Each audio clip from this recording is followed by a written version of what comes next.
आनंद मोहन पर क्यों दो फाड़ है बिहार बीजेपी? क्या दलित पर भारी राजपूत वोट बैंक? बाहुबली की रिहाई क्यों? रिहाई से 2024 में किसे होगा फायदा? आखिर कौन है आनंद मोहन सिंह? बिहार के पूर्व सांसद व बाहुबली नेता आनंद मोहन जेल से रिहा होकर बाहर आ गए हैं। गोपालगंज के डीएम रहे जी कृष्णैया की हत्या में आजीवन कारावास काट रहे बाहुबली आनंद मोहन की रिहाई का रास्ता नीतीश कुमार सरकार के द्वारा लिए गए एक फैसले से संभव हो सका है। आनंद मोहन की रिहाई पर नीतीश की सियासी मंशा साफ है, लेकिन बीजेपी चाहकर भी विरोध नहीं कर पा रही है। बाहुबली आनंद सिंह को रिहा करने और बीजेपी की चुप्पी के पीछे क्या है वजह और क्या है उसके सियासी मायने, आगे आपको बताएंगे इस रिपोर्ट में। लोकसभा की चुनावी बूंद में उतर चुके बिहार के लिए आनंद मोहन सिंह अब हॉट केक बनते जा रहे हैं। एक तरफ नीतीश कुमार जहां उनका हाथ पकड़कर फोटो खिंचवा रहे हैं, वहीं बीजेपी भी खुलकर आनंद मोहन के समर्थन में उतरकर बिहार की राजनीति को रोचक बना डाला है। बीजेपी यही नहीं रुकी, बल्कि एक कदम आगे बढ़कर प्रभुनाथ सिंह को भी सजा से मुक्त करने की मांग कर दी। कल तक जो मामला दलित बनाम राजपूत वोट बैंक के इर्द गिर्द घूम रहा था, अब इस मुद्दे पर आर हावी पड़ता दिख रहा है। बता दें, बिहार की सियासत में आनंद मोहन सिंह 90 के दशक में राजपूत और सवर्णों की राजनीति कर आगे बढ़े थे।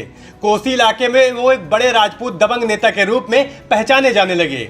लेकिन अब 15 साल के बाद आनंद मोहन की जेल से रिहाई कराई गई है, तो उनके जरिए महागठबंधन अगड़ों खासकर राजपूत वोटों का समर्थन हासिल करने की रणनीति है। राजपूत वोटों की मजबूरी ही बीजेपी की चुप्पी का कारण बनी हुई है, जिसके चलते चाहकर भी विरोध नहीं कर पा रही है। हालांकि पार्टी में इसको लेकर कुछ कंफ्यूजन है। आनंद मोहन सिंह मामले में केंद्र और राज्य के नेताओं के सुर अलग अलग हैं। बिहार बीजेपी के नेता जहां दिल खोलकर इसका स्वागत कर रहे हैं, तो वहीं बीजेपी के आईटी सेल के हेड अमित मालवीय ने इसे दलित विरोधी फैसला बताया है। अमित मालवीय ने ट्वीट किया कि बिहार की नीतीश सरकार के लिए बहुत शर्म की बात है कि ड्यूटी के दौरान सरकारी अधिकारी की हत्या के दोषी को रिहा करने के लिए 2012 के जेल मैनुअल में संशोधन किया गया। जिस आरजेडी नेता के लिए नियम में बदलाव हुआ है, उसने दलित आईएएस जी कृष्णैया का मर्डर किया था। वहीं आपको बता दें, अमित मालवीय भले ही आनंद मोहन सिंह की रिहाई के लिए नीतीश कुमार को लानत भेज रहे हैं, लेकिन उनकी पार्टी के नेता आनंद मोहन सिंह को साजिश का शिकार, पीड़ित और बेचारा बता रहे हैं। केंद्रीय मंत्री गिरिराज सिंह ने कहा कि बेचारे आनंद मोहन सिंह बहुत दिनों से जेल में बंद थे। बिहार में राजपूत सियासत। बिहार में राजपूत एक प्रभावशाली जाति है, जिसके चलते सभी राजनीतिक दल इस समुदाय पर अपनी पकड़ मजबूत बनाए रखने की कवायद में हैं। राजपूतों की आबादी बिहार में करीब 6 से 8% है। राज्य की करीब 30 से 35 विधानसभा सीटों और 7 से 8 लोकसभा सीटों पर राजपूत जाति का हार या जीत में निर्णायक भूमिका निभाते रहे हैं। यही वजह है कि सत्ता पक्ष हो या विपक्ष, दोनों इस जाति को समय समय पर अपने फैसलों के जरिए अपने साथ लाने की कोशिश करते रहे हैं। 2019 के लोकसभा चुनाव में बीजेपी ने 5 राजपूतों को टिकट दिया था और ये सभी जीतकर संसद पहुंचे थे। तो वहीं 2020 के विधानसभा चुनाव में कुल 28 राजपूत विधायक जीते थे, जिनमें से 15 बीजेपी, 2 जेडीयू और 7 आरजेडी के थे। कांग्रेस से 1, वीआईपी से 2 और 1 निर्दलीय हैं। वहीं अब आरजेडी ने आनंद मोहन सिंह की लोकसभा चुनाव से पहले रिहाई कर बड़ा ब्रह्मास्त्र चल दिया है। राजपूत समुदाय और उनके समर्थक एक समय में आनंद मोहन को रॉबिन हुड कहते थे।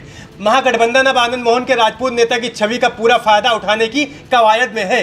देखना है कि नीतीश का यह दांव सफल रहता है या नहीं, ये तो 2024 में ही पता चल सकेगा।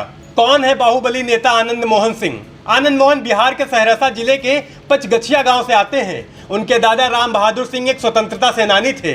आनंद मोहन की राजनीति में एंट्री 1974 में लोकनायक जयप्रकाश नारायण के संपूर्ण क्रांति के दौरान हुई थी। आनंद मोहन राजनीति में महज 17 साल की उम्र में आ गए थे, जिसके बाद उन्होंने कॉलेज की पढ़ाई छोड़ दी थी। इमरजेंसी के दौरान पहली बार 2 साल जेल में रहे। आनंद मोहन का नाम उन नेताओं में शामिल है जिनकी बिहार की राजनीति में 1990 के दशक में तूती बोला करती थी।